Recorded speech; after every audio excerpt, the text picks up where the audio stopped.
కొత్త ప్రభుత్వాలు గద్దె ఎక్కగానే పాత ప్రభుత్వాల నిర్ణయాలను సమీక్షించడం, కుదిరితే కేసులు పెట్టడం, ఇంకాస్త ముందుకెళ్లి జైలుకు పంపడం లాంటి వ్యవహారాలు మన దేశ రాజకీయాల్లో కొత్త కాదు. అన్ని రాష్ట్రాలు ఇలాంటివి చవిచూసినవే.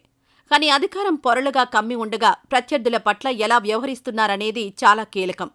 పాత ప్రభుత్వ నిర్ణయాలు రివ్యూ చేయడం, నిజంగా తప్పుంటే చట్టప్రకారం వెళ్లడం వరకు ఓకే, కానీ వ్యక్తిగత కక్షా ద్వేషాలతో రాజకీయం చేస్తే తర్వాత అధికారంలోకి ఎవరొచ్చినా అదే సంప్రదాయంగా కొనసాగే అవకాశముంది. ప్రస్తుతం ఏపీ నేల మీద అలాంటి ప్రతీకార రాజకీయాలే నడుస్తున్నాయి. తమిళనాడు రాజకీయాలు ఒకసారి పరిశీలిస్తే కరుణానిధి ఏలుబడి సాగుతున్న రోజుల్లో జయలలితకు శాసనసభలో ఎలాంటి పరాభవం జరిగిందో అందరికీ తెలుసు. 2001లో జయలలిత అధికారంలోకి రాగానే అన్ని పరిస్థితులు మారాయి. మినీ ఫ్లైఓవర్ల నిర్మాణంలో కరుణానిధి ప్రభుత్వం అప్పట్లో 12 కోట్ల అవినీతికి పాల్పడినట్లుగా నమోదైన ఫిర్యాదుతో అర్ధరాత్రి వేళలో 78 ఏళ్ల కరుణానిధిని ఆయన ఇంటి నుంచి అత్యంత కర్కశంగా ఈడ్చుకు వెళ్తూ పోలీసులు అరెస్ట్ చేసిన వైనం అప్పట్లో సంచలనం. రివెంజ్ రాజకీయాలకు నిదర్శనం. అది కరుణానిధిపై జయలలితకున్న విపరీతమైన కోపం. మొన్న స్టాలిన్ సీఎం అయ్యే వరకు తమిళనాట అన్నాడీఎంకే, డీఎంకే పార్టీల మధ్య రాజకీయ పోరాటాలు కక్షలు పగలకు ప్రతిరూపాలుగానే నడిచాయి.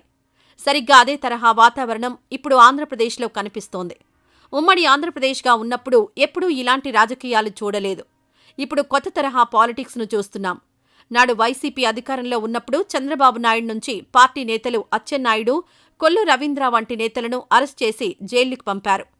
ఇక క్యాడర్ సంగతి చెప్పాల్సిన పనిలేదు. అనేక అక్రమ, సక్రమ కేసులు 2019 నుంచి 2024 మధ్యకాలంలో నమోదయ్యాయి. ముఖ్యంగా చంద్రబాబు అరెస్ట్ని టీడీపీ శ్రేణులు జీర్ణించుకోలేకపోయాయి. మరో 30 ఏళ్ల పాటు తనే ముఖ్యమంత్రిగా పాలించడం తథ్యమని భావించిన జగన్ అనుయాయులు ఎదురే లేదనుకుని రెచ్చిపోయారు. కానీ అధికారం ఎవ్వరికీ శాశ్వతం కాదు. చంద్రబాబు చేతికి ఆ పవర్ దక్కినప్పుడు పరిణామాలు ఎలా ఉండవచ్చో ఊహించలేని పరిస్థితి. ఇప్పుడు నిజంగానే తెలుగుదేశం పార్టీ అధికారంలోకొచ్చింది. వారు మాత్రం ఎందుకు ఊరుకుంటారు? అప్పట్లో తమను ఇబ్బందులు పెట్టిన వారిని, ఘాటుగా విమర్శించిన వారిని ఒక్కొక్కరినిగా అరెస్టులు చేయిస్తున్నారు.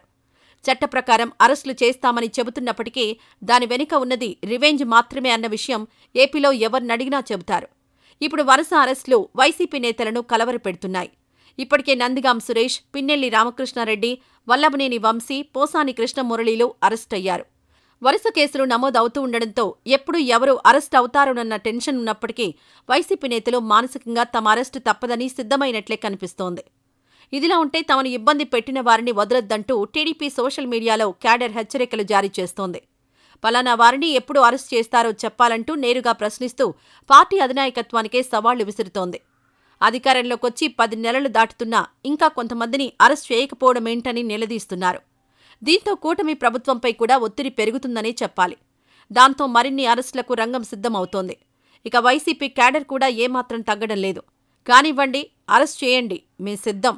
తాము అధికారంలోకి రాగానే మీరు కూడా లోపలికి వెళ్లాల్సి ఉంటుందని, అందుకు సిద్ధంగా ఉండాలంటూ సోషల్ మీడియాలో వార్నింగ్ ఇస్తున్నారు. తాము కూడా బ్లూబుక్ను మెయింటైన్ చేస్తున్నామని, అందరి పేర్లను నోట్ చేసుకుంటున్నామని చెబుతున్నారు.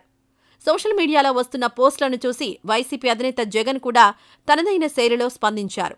ఎవరిని వదిలిపెట్టబోనని జగన్ పదే పదే హెచ్చరిస్తున్నారు. దీంతో ఎవరు అధికారంలోకొచ్చినా మరొకరు జైలుకు వెళ్లక తప్పని పరిస్థితి ఏపీలో నెలకొంది. తమ వ్యక్తిగత కక్ష కోసమో లేక తమ మద్దతుదారుల కోసమో ఈ అరెస్టులు చేసుకుంటూ పోతే ఆంధ్ర అభివృద్ధి పాతాళానికి జారిపోవడం ఖాయమంటున్నారు రాజకీయ విశ్లేషకులు. ఇలాంటి రివెంజ్ రాజకీయాలు ఒక దశ వరకు బాగానే ఉంటాయి. అరెస్టులు చేయించి జైలుకు పంపడాలు లాంటివి ఎవరినో సంతృప్తి పరచడానికి మాత్రమే. కానీ ఇక్కడ బలం ఏదే అధికార పార్టీ అధినాయకత్వం. అప్పట్లో ఇలాంటి రాజకీయాలే చేసి వైసీపీ దారుణంగా నష్టపోయింది. ఇప్పుడు వైసీపీ వాళ్ల వరుస అరెస్టులతో కూటమిని రాజకీయంగా బలిపెట్టుకుంటున్నారనే వాస్తవాన్ని టీడీపీ నాయకులు గ్రహించలేకపోతున్నారు. అసలే మంత్రి నారా లోకేష్ రెడ్ బుక్ రాజ్యాంగ పాలన సాగుతోందన్న నెగిటివ్ ప్రచారం ఊపందుకుంది. దీనికి తోడు ఎవరెవరి కోసమో ప్రభుత్వ యంత్రాంగాన్ని ఉసిగొలుపుతూ తమను తాము దెబ్బతీసుకుంటున్నారు కూటమి పెద్దలు. ఒకవేళ రేపు మళ్లీ వైసీపీ పవర్లోకొస్తే పార్టీ నాయకత్వాలు ఊరుకున్నా క్యాడర్ మాత్రం ఊరుకునేట్లు కనిపించటం లేదు. ఇప్పటి అరెస్టులకు ప్రతిఫలం తప్పకుండా ఉంటుందని వైసీపీ హెచ్చరిస్తూనే ఉంది. ఇలా తెలుగునాట ఎన్నడూ ఎరుగనే రోత రాజకీయాలు ఇప్పుడు చూస్తున్నాం. అధికారంలో ఉన్నవారికి సంయమనం లేకపోతే కక్ష సాధించడం ఒక సరదా అయితే ఎలాంటి పరిణామాలు ఉంటాయనడానికి ఏపీ త్వరలోనే ఒక ఉదాహరణ కాబోతోంది. రేపటి తరం దిగజారుడు, హేయమైన, భయానకమైన రాజకీయాలకు ఆంధ్రప్రదేశ్ వేదిక కాబోతోంది అనే నిజం అభివృద్ధి కోరుకునే అందరిలో ఇప్పట్నుండే భయం పుట్టిస్తోంది.